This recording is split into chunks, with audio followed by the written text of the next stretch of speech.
ونستعينه ونستغفره ونعوذ بالله من شرور أنفسنا ومن سيئات أعمالنا من يهده الله فلا مضل له ومن يضلل فلا هادي له وأشهد أن لا إله إلا الله وحده لا شريك له وأشهد أن محمدا عبده ورسوله. أما بعد أيها الإخوة الأكارم أحييكم بتحية الإسلام وأقول لكم السلام عليكم ورحمة الله. Je vais, excusez-moi, mais mes chers frères de l'Ihsan m'ont chargé de ce dépôt. Sachez tout simplement que c'était un sujet qui m'a transformé et que je demande à Allah subhanahu wa ta'ala que vous bénéficiez de l'effet que j'ai réussi, que Allah subhanahu wa ta'ala m'a permis de le sentir. En réalité, quand on m'a demandé de faire ça, j'ai hésité, mais devant l'idée qu'il porte, le projet qu'il porte, celui du Coran, je ne pouvais pas. J'ai essayé de trouver des réponses à fournir à Allah subhanahu wa ta'ala pour me dédouaner, pour m'éclipser. Je n'ai pas pu le faire. Parce que des frères et des sœurs qui parlent le français se sentent souvent manipulés, utilisés. Et nous, qu'Allah subhanahu wa ta'ala nous a permis d'avoir la chance de la langue arabe et de la langue française, il est de notre responsabilité de permettre à ces jeunes et à nos frères et à nos sœurs jeunes de ne pas sentir qu'ils sont complètement aliénés par la langue arabe. Donc, le discours va être certainement, il va être plutôt en majoritaire en français, excusez-moi, mais le sujet étant complexe et nécessite une explication. Donc, si j'aurai l'occasion de le faire en d'autres versions, bien sûr, si les frères de l'Institut m'inviteront, après, bien sûr, ils me donneront leur avis après l'exposé. Maintenant, on va parler du sujet. Al-Qur'an, Ayatullah. Ayatullah al-muta'addidati al-ab'ad. Donc le Coran, les signes d'Allah avec des multiples dimensions. Mes chers frères, mes chères sœurs, le travail que je vais vous présenter aujourd'hui est un travail exploratoire. Autrement dit, c'est une première étape.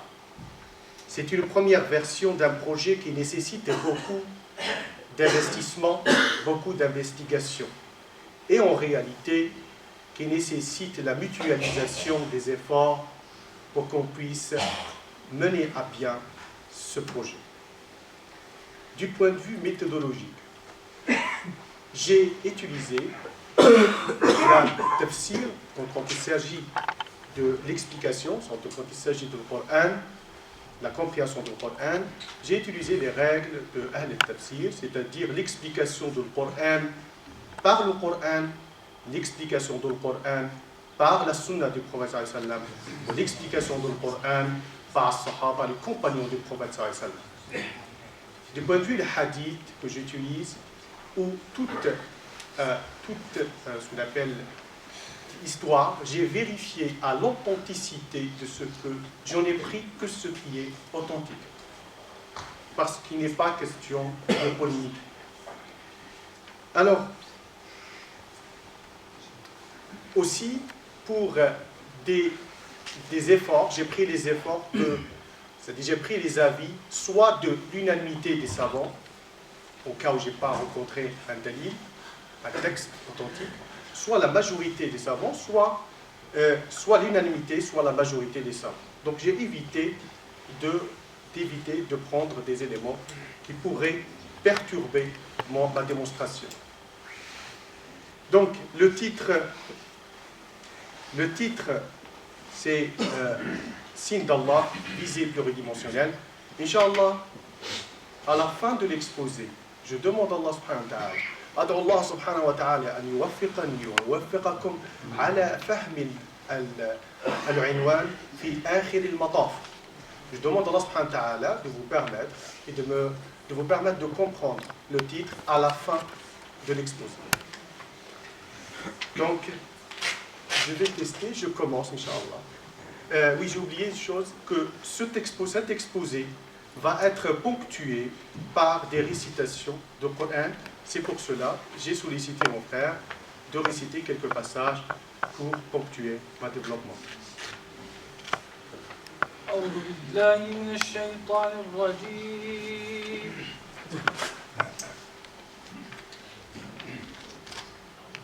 قلنا اهبطوا منها جميعا فإما يأتينكم مني هدى فمن تبع هداي فلا خوف عليهم ولا هم يحزنون والذين كفروا وكذبوا بآياتنا أولئك أصحاب النار هم فيها خالدون. Je commence par le commencement. Allah subhanahu wa ta'ala a fait descendre Adam et Bani Adam sur la terre, donc Adam alayhi salam, ensuite après ses enfants, et à chaque fois Allah subhanahu wa ta'ala il envoie un messager pour rappeler, pour guider, et au fur et à mesure de l'histoire il y a toujours Allah subhanahu wa ta'ala envoie la lumière pour que les gens soit suivent la lumière, soit s'égarent. Ceux qui suivront la lumière mèneront une vie d'ici-bas meilleure. Donc dans la vie d'ici-bas, vivront bien.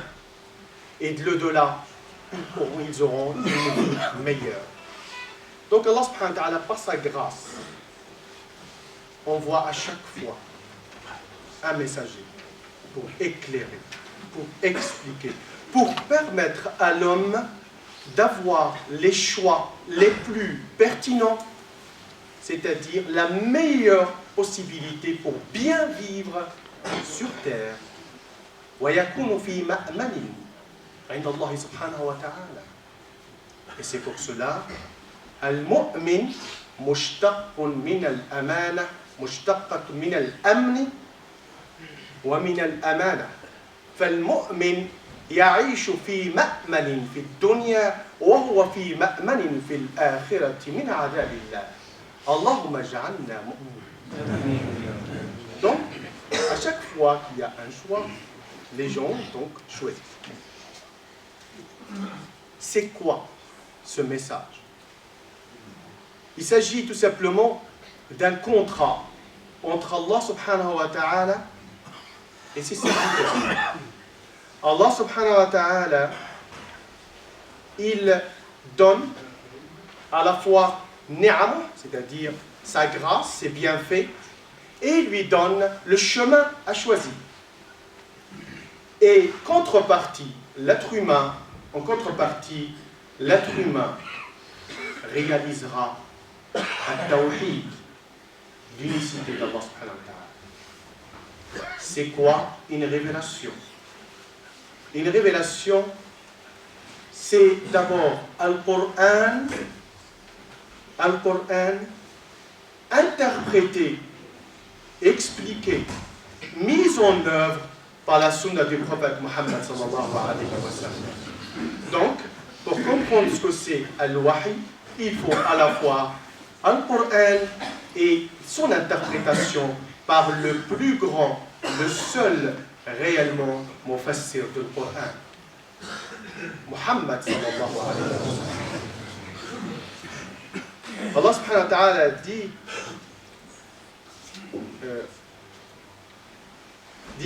et vers toi nous avons fait descendre le Coran pour que tu exposes clairement aux gens ce qu'on a fait descendre pour eux. On voit clairement que c'est le prophète sallallahu alayhi wa sallam qui met en œuvre et qui explique ce message. Première analyse, mes chers frères, mes chères sœurs, c'est de regarder ce contenu, c'est-à-dire Al-Qur'an. C'est quoi? Qu'est-ce qu'il contient? Al-Qur'an contient deux, du point de vue contenu. Quand on dit le Qur'an, il y a alam,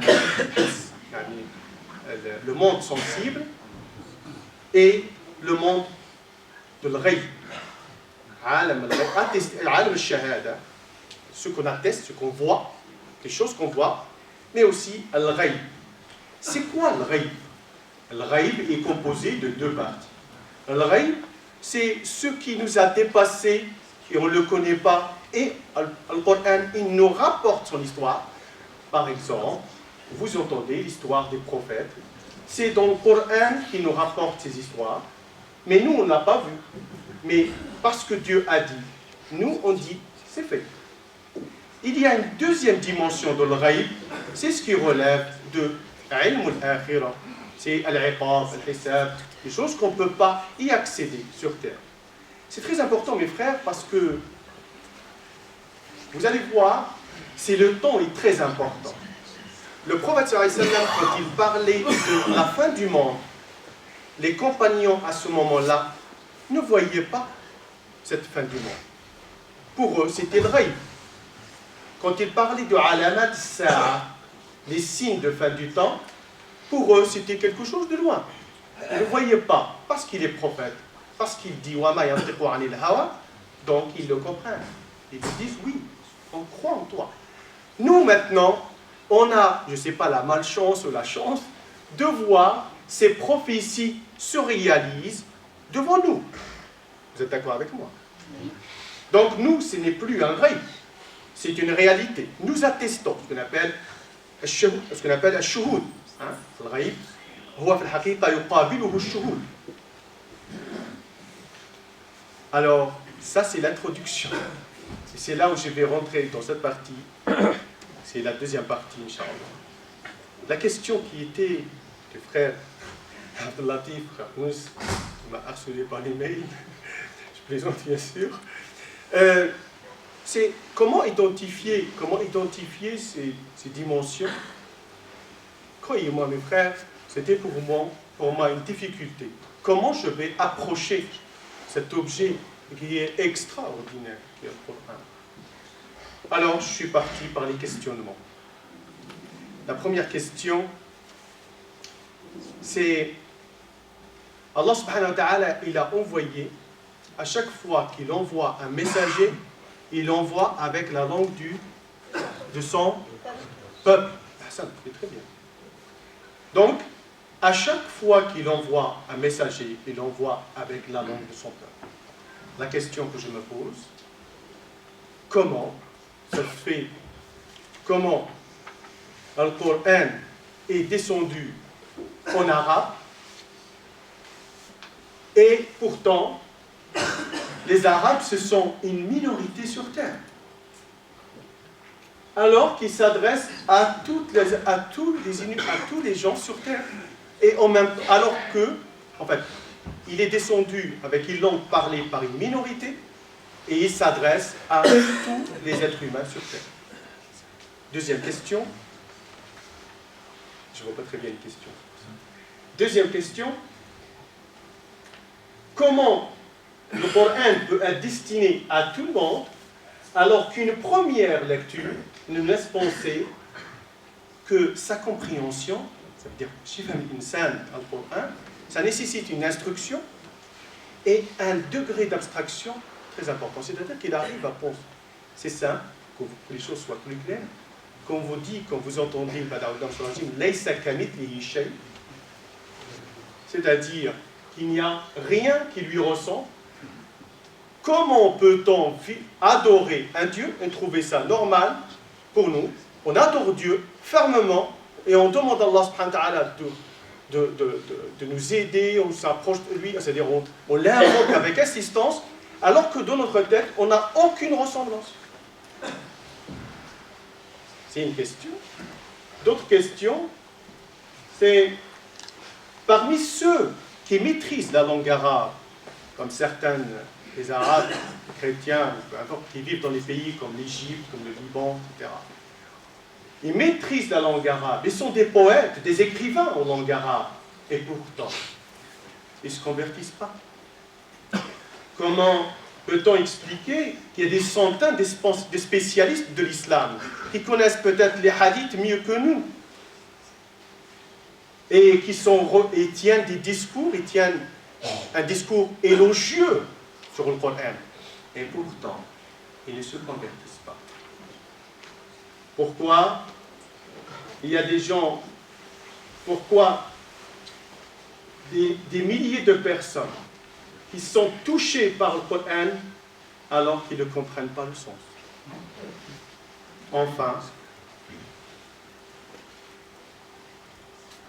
comment peut-il être à la fois un livre descendu sur un peuple nomade vivant dans le désert de l'Arabie il y a 1452 et être en même temps porteur de progrès humain, de développement économique, scientifique, pertinent, dans un monde où ça foisonne les expériences humaines et prospectives?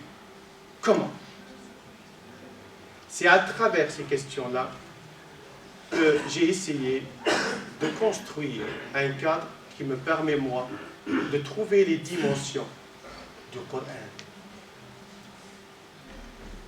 Mais avant, mes chers frères, je vais vous demander juste une chose. Je vais vous poser une question. Comment le Coran est venu au prophète sallallahu alayhi wa sallam? Comment il a après, il a révélé? Comment? En 23 années, il a été... En 23 ans. Mais comment il est arrivé au prophète? D'abord, il est descendu une fois, oui. Pendant la nuit de Laylatul Qadr. Il est descendu une fois. Quand on dit descendu, c'est-à-dire qu'il était sur terre? Ça veut dire quoi? Qu'il était extra la terre, extraterrestre. Écoutez les frères, c'est très important cette dimension. Que le Coran, que les paroles d'Allah viennent de l'extraterrestre.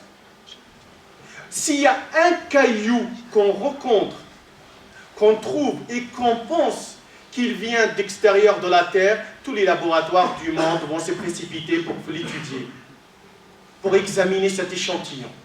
Nous, on a Kalamullah et on ne se précipite pas pour étudier chaque mot, chaque verset.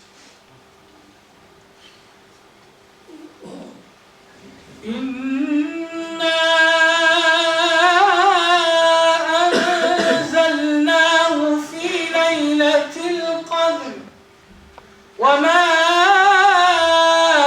أدراك ما ليلة القدر ليلة القدر خير من ألف شهر.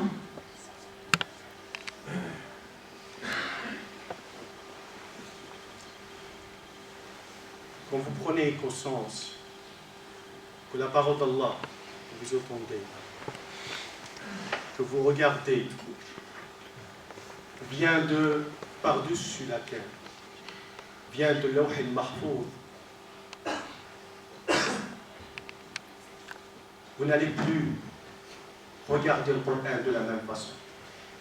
Ça n'a rien à voir avec les paroles des philosophes, des littéraires. Il y a des gens qui lisent Shakespeare, qui passent leur vie à lire Shakespeare, et Nietzsche. Ils ne prennent pas le temps de méditer un verset.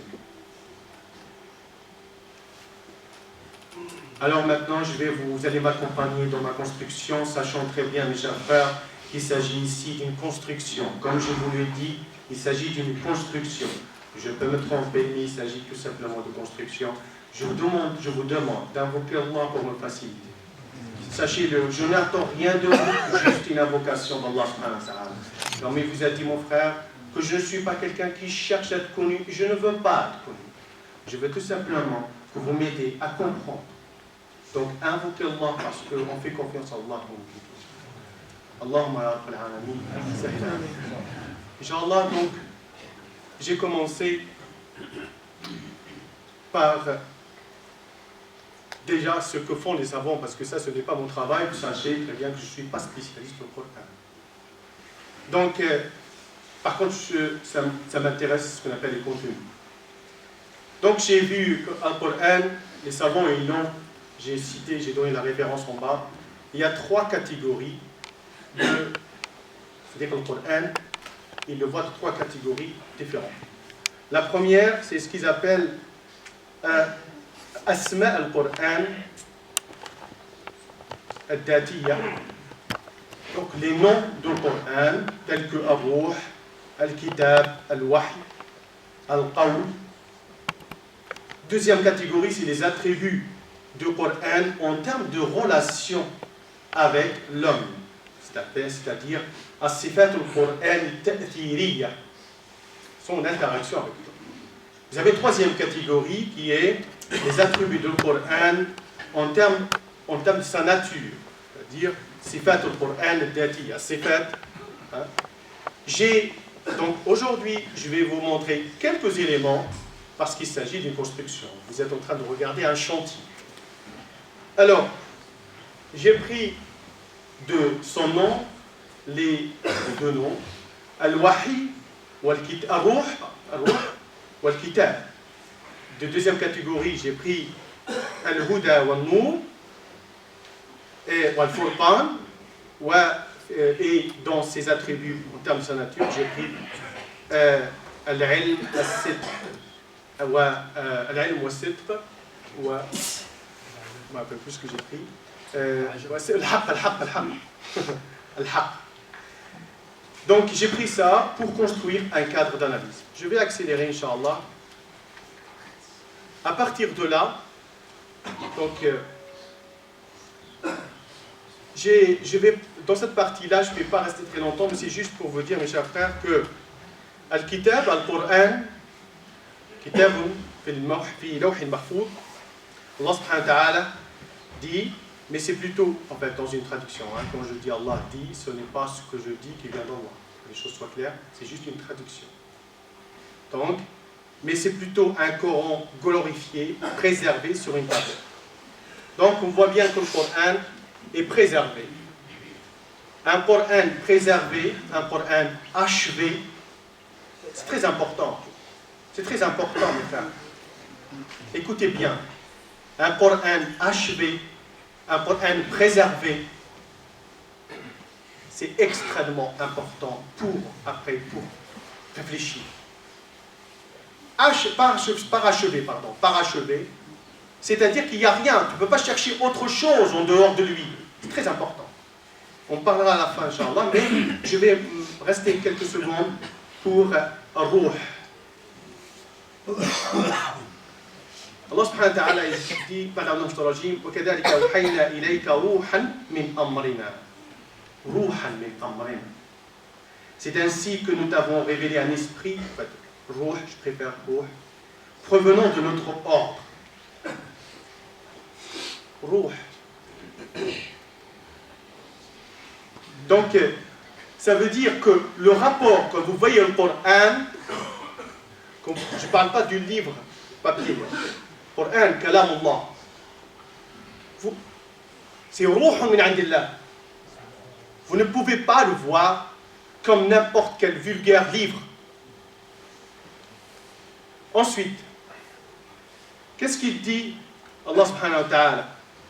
يا أيها الذين آمنوا استجيبوا لله وللرسول إذا دعاكم لما يحييكم.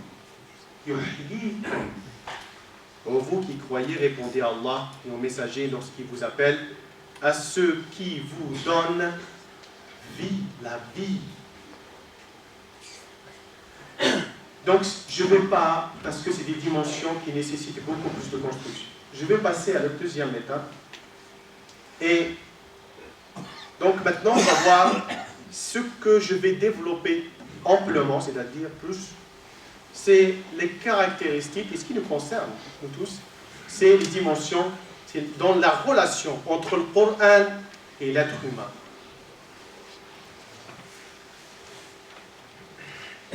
Le Coran, donc j'ai commencé, j'ai pris l'attribut Al-Furqan. Ça veut dire quoi, Al-Furqan? Le discernement. Mais Furqan de quoi? C'est le Furqan, c'est la distinction, le discernement entre Al-Haqq et Al-Batil, entre Allah et Tarout ou Shirk, entre le bien et le mal. Mais quand on dit discernement, quand on rapporte que quelqu'un qui n'est... Quand quelqu'un est... Quand on dit « Rufi al-qalamu » à la talat, donc la plume est... la plume, comment on dit, la plume est la responsabilité. En tous les cas, ils ne sont pas de responsables. L'enfant, la personne qui dort, ou le fou. Mais tout simplement pourquoi? Parce que dans cette période-là, dans ce moment-là, ils n'ont pas la faculté de réfléchir. Donc on dit, la première réponse qui nous paraît claire, c'est le cerveau. Le discernement, donc c'est avec le cerveau. Mais qu'est-ce que vous dites avec Allah subhanahu wa ta'ala, les sourates al-Baqarah, Madame Nachraji, وَإِذَا قِيلَ لَهُمْ لَا تُفْسِدُوا قَالُوا إِنَّمَا نَحْنُ مُصْلِحُونَ أَلَا إِنَّهُمْ وَلَكِنْ لَا وَإِذَا قِيلَ لَهُمْ آمِنُوا كَمَا آمَنَ النَّاسُ قَالُوا كَمَا آمَنَ السُّفَهَاءُ. Ça veut dire quoi, السُّفَهَاء? Ça veut dire qu'ils n'ont pas de cerveau. Ça veut dire vous et moi, on n'a pas de cerveau. Parce que nous sommes croyants. Vous comprenez? On est tous désimplés là, du coup. Parce qu'on est croyants. Donc vous comprenez très bien que les gens qui se croient intelligents, ce n'est pas l'intelligence cognitive, ce qu'ils disent. Ce n'est pas avec ça qu'on discerne. Ce n'est pas ça. Ce n'est pas suffisant. Tout simplement. On va maintenant continuer notre investigation. N'est-ce pas? Donc, Al-Huda wal-Nur. Al-Huda wal-Nur, Allah subhanahu wa ta'ala dit, وَلَا تُطِعْ مَنْ أَغْفَلْنَا قَلْبَهُ عَنْ ذِكْرِنَا وَاتَّبَعَ هَوَاهُ وَكَانَ أَمْرُهُ فُرُطًا. Vous voyez très bien que, cause et effet,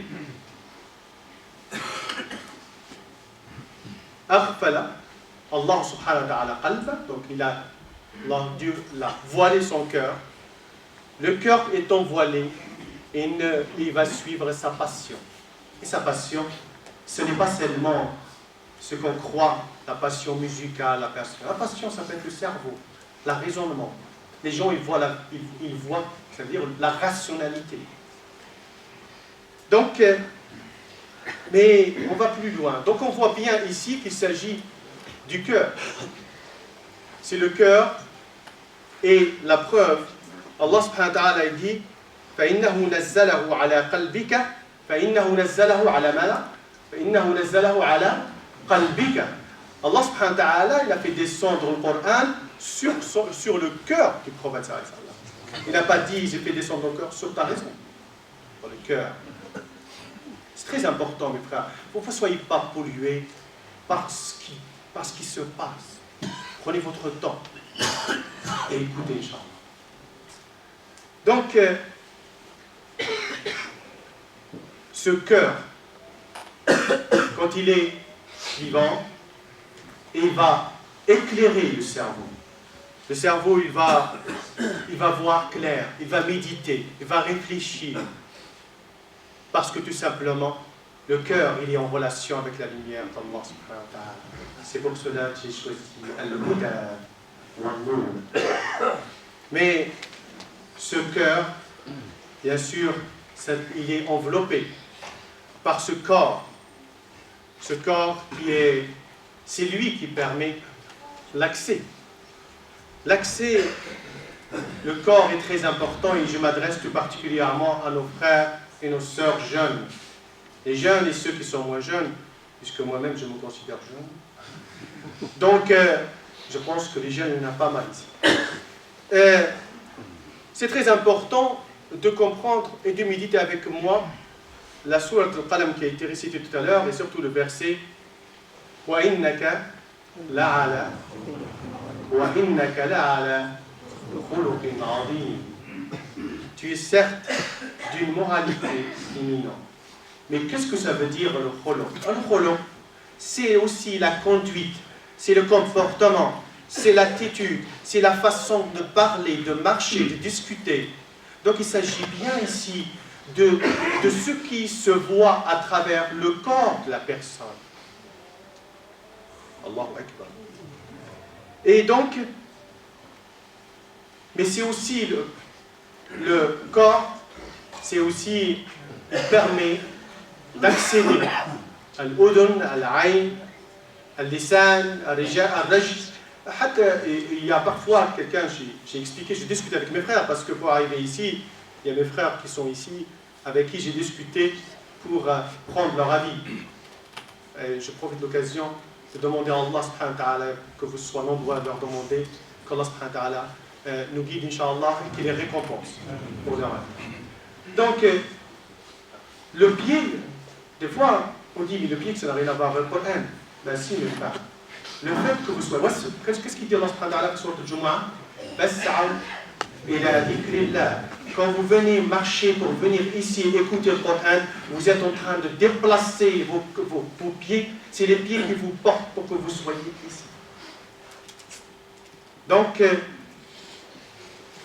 on a bien dit, pour résumer, le corps est un moyen pour accéder au cœur, mais aussi le corps permet d'exprimer ce qu'il y a dans le cœur.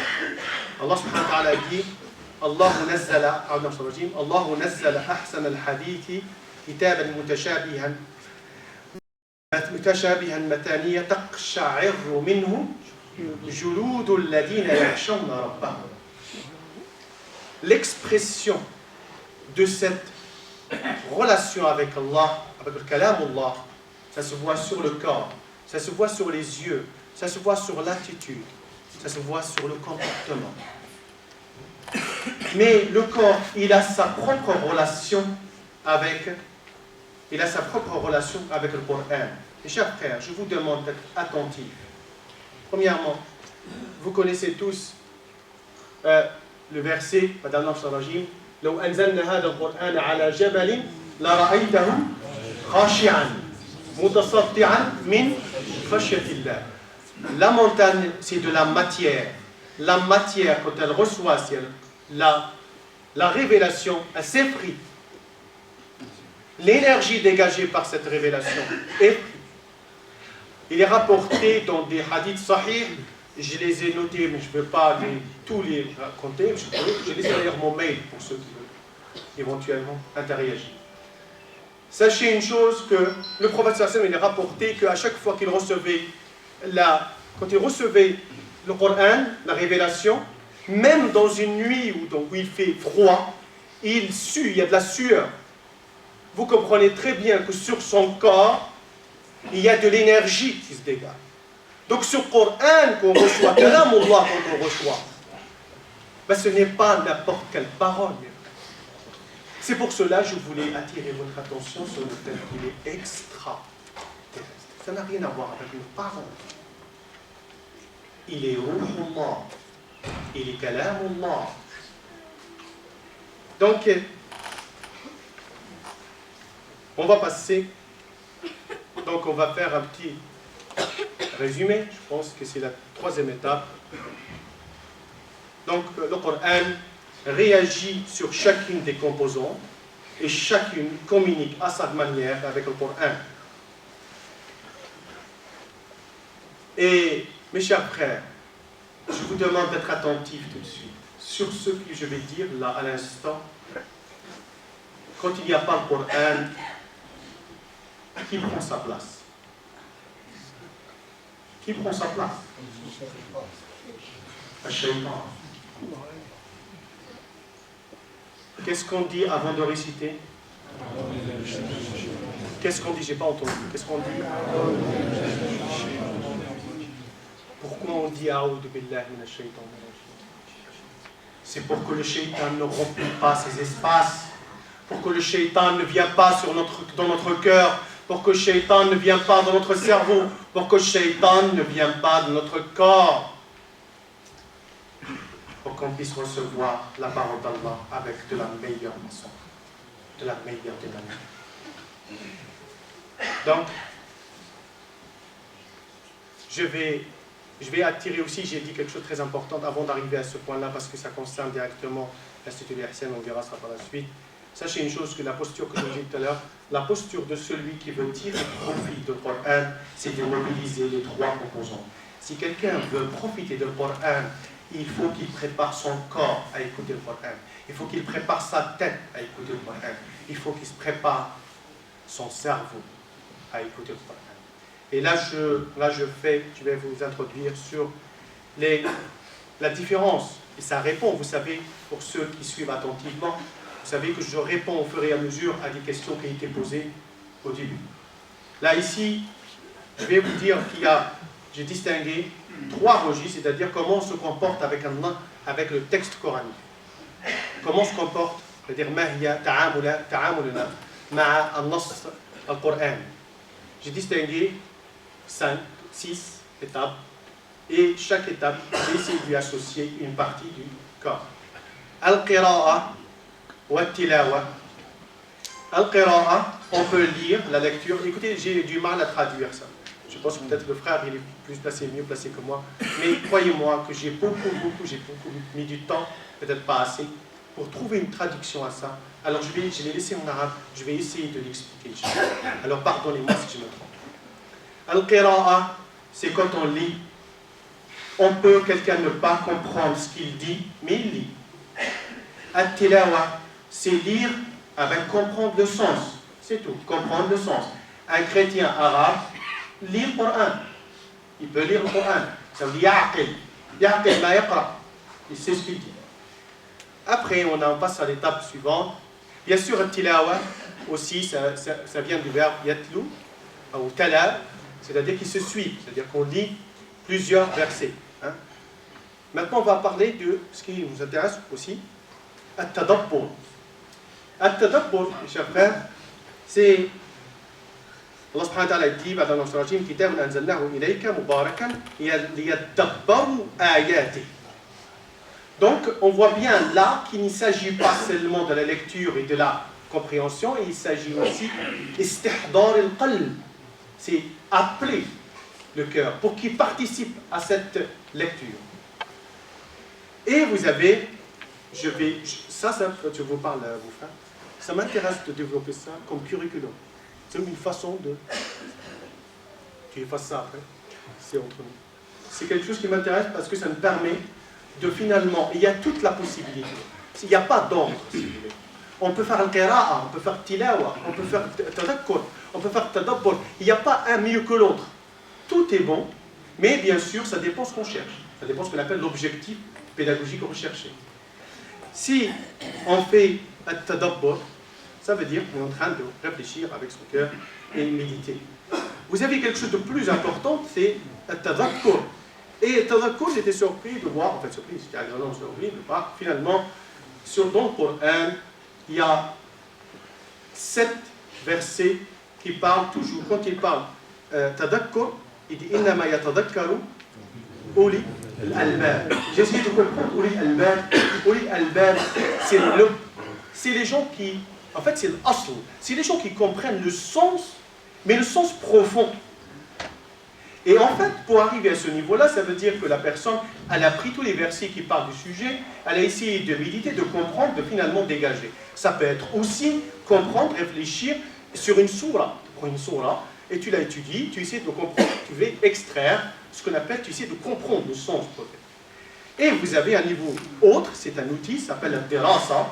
Darasa veut dire que, un peu, ça rappelle quand les moissons. Hein, vous savez, on donne le kedres. c'est pour vraiment, il fassal tafsil, bien sûr, extraire et prendre les choses pièce par pièce, c'est-à-dire habba habba, pour vérifier qu'on n'a rien laissé. Donc, ça s'appelle la terasa. Donc, vous voyez très bien. Le battage. Voilà, moissonneuse batteuse. Ça, c'est pas mal. Donc, vous voyez très bien, mes chers frères, que là, il y a les degrés. Ce Coran, je veux juste, si vous retenez une chose, mes chers frères, mes chères sœurs, si vous retenez une chose aujourd'hui, et je serai le plus heureux du monde, si vous savez, c'est juste que vous changez votre façon de regarder le Coran. Le Coran, mes frères, ce n'est pas, vous l'aimez, vous l'embrassez, tout ça, c'est pas ça qu'on cherche. C'est pas, Coran, lis, iqra. C'est pas, je l'aime bien. Si vous changez cette façon de faire, sachez que j'ai fait mon objectif. J'ai misé l'objectif minimum, ça. Et donc, je vais accélérer, Inch'Allah. Je vais dire tout simplement que chaque composante, elle est appelée selon ce que tu veux, Inch'Allah. Donc, il n'y a pas de hiérarchisation. Alors, pour moi, et là, je m'adresse à tous les scientifiques et les gens qui travaillent, qui sont dans l'expertise.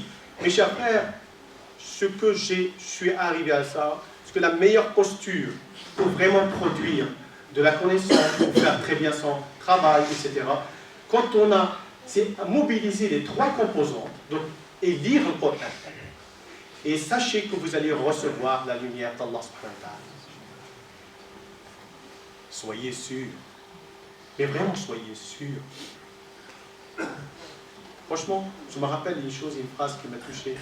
Il a dit, celui qui veut aller à l'enfer, c'est parce qu'il voulait vraiment. Wallahi, الناس لا يدخلون جهنم إلا بجدارة. Parce qu'il veut rentrer à l'enfer. Wallah subhanahu wa ta'ala, Allahu Rahmanur Rahim. Allahu Rahimun bina, ya ikhwa. Allahu Rahimun bina. لا تصعب الأمور. فقط لكي نذوق حلاوة الإيمان ونحن في الأرض. لكي نتذوق نور الله ونحن في الأرض. لهذا الاهتمام بالقرآن. Donc, voilà, je vais, Inch'Allah, passer à la quatrième étape. أعوذ بالله من الشيطان الرجيم. بسم الله الرحمن الرحيم. طه ما أنزلنا عليك القرآن لتشقى إلا تذكرة لمن يخشى تنزيلا ممن خلق الأرض والسماوات العلى الرحمن على العرش استوى له ما في السماوات وما في الأرض وما بينهما وما تحت الثرى وإن تجهر بالقول فإنه يعلم السر وأخفى. Mes chers frères, Allah subhanahu wa ta'ala يقول ما أنزلنا عليك القرآن لتشقى. Nous n'avons point fait descendre sur toi le Coran pour que tu sois malheureux. Comment? On ne peut pas, on n'a pas à être malheureux. On n'a pas à être malheureux. Si on est malheureux, c'est qu'on n'a pas su écouter le Coran. Si on est malheureux, c'est parce qu'on n'a pas su extraire ce qu'il faut extraire du Coran, ce qu'il faut prendre du Coran. C'est parce que tout simplement on n'a pas su avoir un rapport intime avec le Coran. Si on est malheureux, c'est parce qu'on a remplacé le Coran par d'autres livres, par d'autres idéologues. C'est pour ça les gens sont malheureux. Comment voulez-vous dire que je suis le prophète sallallahu alayhi wa sallam et tu te plains toujours? comment tu peux dire aux gens que je suis un témoin devant l'humanité et toi tu te plains tous les jours? Comment? ما أنزلنا عليك القرآن لتشقى. Ce qui va m'amener à introduire un point très important, mes chers frères, en tous les cas pour moi était j'ai senti en tant que tel. Je suis parti pour la dernière partie, c'est parti avec des, comme je l'ai dit tout à l'heure, comme je l'ai annoncé, avec les attributs qui sont al-ilm, al-haq, al-sidq. Donc je vais traduire rapidement ce que j'ai appelé ce moment-là, ce que j'appelle les axiomes de tout projet éducatif, scientifique et moral. C'est-à-dire que le Coran doit être le point de départ. C'est pour cela que je vous ai dit tout au début qu'il s'agit d'un livre parachevé, d'un livre achevé, d'un livre qui descend d'Allah subhanahu wa ta'ala, d'un livre conservé dans l'Awh al-Mahfouz. Et tu cherches une solution en dehors de lui, je crois que tu es en train de perdre du temps. Maintenant, si tu ne trouves pas la solution, c'est que tout simplement tu n'as pas su chercher.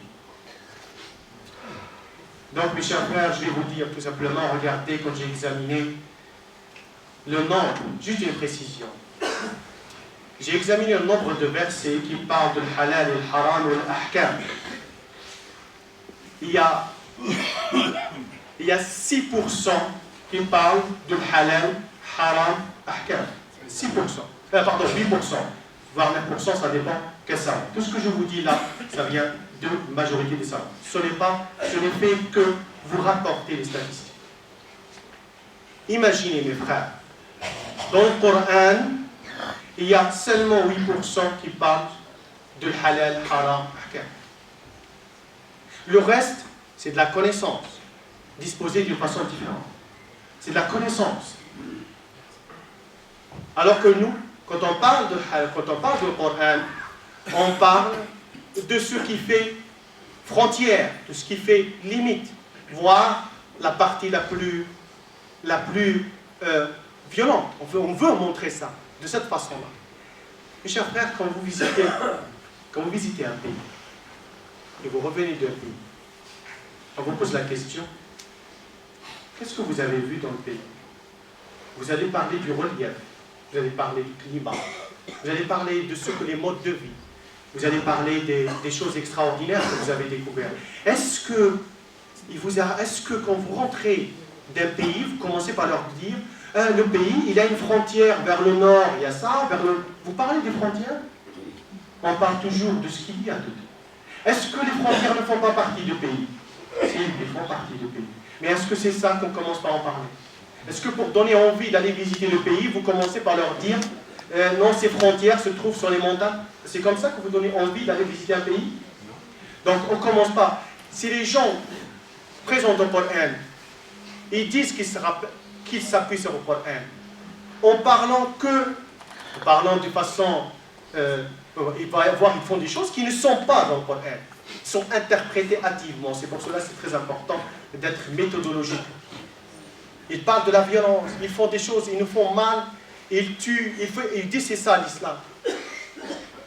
Comprenez, ça fait mal de voir que ce livre sur le Coran qui submerge la personne qui essaye juste de le comprendre, croyez-moi que vous serez submergé. Vous n'allez plus. Allah subhanahu wa ta'ala m'a permis de faire des études et de lire des livres, mais croyez-moi, le Coran n'a rien à voir. Je ne dis pas ça par excès de piété, je le dis parce que je vous ai dit au début, c'était quelque chose qui m'a marqué. J'espère que Allah subhanahu wa ta'ala me maintient dans l'ikhlas, Inch'Allah. Et de toute façon, je demande une chose, demander à Allah qu'Allah subhanahu wa ta'ala m'agrée. Devant lui, c'est la seule chose que j'attends. Devant Allah qu'il me guide, Inch'Allah. Et qu'il nous guide tous et qu'on se retrouve dans le Jannat al-Na'im, Inch'Allah. Je le dis sincèrement, croyez vraiment, parce qu'on va mourir. On va mourir, mes frères. Donc on doit être des bons témoins de ce message. Je vais accélérer, Inch'Allah. Mais je vais vous lancer, mes chers frères, mes chères sœurs, puisque je vous ai fixé que le Coran est un axiome de toute chose, sachez une chose, qu'on a un défi ensemble à porter. Je lance un appel aux jeunes qui a un défi à porter, la terre sur laquelle nous vivons, bien dans laquelle nous vivons, parce que donc laquelle on vit, elle est en train de se complètement dégrader sur tous les plans. Sur tous les plans. Alors qu'on a un Coran, wahyun min as-sama. On a des solutions, on a des propositions, on a des choses à faire, à contribuer avec d'autres pour leur dire halte au saccage. Halte. On doit participer à ce projet commun. Justement, c'est en préparant, c'est en travaillant avec les gens pour protéger cette terre. Les gens vont être sensibles à nos références. On ne le fait pas pour leur faire plaisir, on le fait parce que c'est comme ça. Nous sommes un bien. C'est pour cela que je l'ai appelé tout à l'heure une dimension du bien intemporel. Toujours le musulman est un bien là où se trouve. Je le dis modestement que, là c'est permis, à ce moment-là je voulais parler de frères et sœurs qui sont présents, qu'on travaille ensemble sur comment nous, modestement, on contribue, réfléchir ensemble. Et pour dire comment dans le Coran et de la Sunna du Prophète sallallahu alayhi wa sallam, essayer de trouver des solutions pour qu'on ne continue pas dans ce saccage, qu'on ne continue pas dans ce monde qui est en train de se, comment on dit, dépouiller. Donc, c'est une opportunité pour ceux qui réfléchissent. C'est une opportunité, mes frères. Écoutez, s'il y a un frère ou une sœur qui est attentif à ce propos, Inch'Allah, qu'elle passe à l'acte dans le sens pour qu'elle sache une chose, la meilleure façon. Le plus grand pays qui rentrait dans l'islam, ce n'est pas avec les guerres, c'était avec l'attitude et le comportement. Si on arrive à produire de l'intelligence, parce que nous on a un réservoir inépuisable, on a le Coran pour porter, pour présenter à l'humanité des solutions. C'est à nous maintenant, et la nouvelle génération, ce qu'il disait le frère Abdelatif au début, nous on essaye de commencer quelque chose, qui viendra Inch'Allah, nos enfants, nos petits-enfants qui feront de sorte à se faire valoriser. C'est nous qui serons valorisés parce qu'on s'est appuyé sur le Coran. En guise de conclusion, je vais vous demander, donc je vais poser quelques questions et je vous laisse à la réflexion. Mes chers frères, d'abord, l'aya. Le mot aya. Le mot aya veut dire amara, veut dire alama, veut dire aya, amara, dalil, hujja. Est-ce que quand on lit mudhamatan, on pense que c'est une hujja? Est-ce que quand on lit Allahu Samad, aya de quoi? Signe de quoi? Est-ce qu'on se réfléchit sur ça? Est-ce qu'on réfléchit Dhalika al-kitab? Pourquoi il dit Dhalika al-kitab? Est-ce que les histoires des prophètes, ce sont des histoires pour nous faire dormir le soir? Ou est-ce que c'est des histoires où il faut méditer, darasa, étudier pour comprendre quelles sont les lois qui sont derrière cette... Qu'est-ce que je peux... Allah subhanahu wa ta'ala, il me parle. Il me parle. Inch'Allah, c'est la fin. Réfléchir ensemble donc pourquoi l'asa de Moussa alayhi salam et non pas naqa. Pourquoi le Coran, pourquoi le Baqarah, awwal surah ba'da al-Fatiha et c'est pas Ar-Rahman. Pourquoi dans le même verset, dans la même ayah vous avez iqtarabat as-sa'a wa shaqqa al-qamar.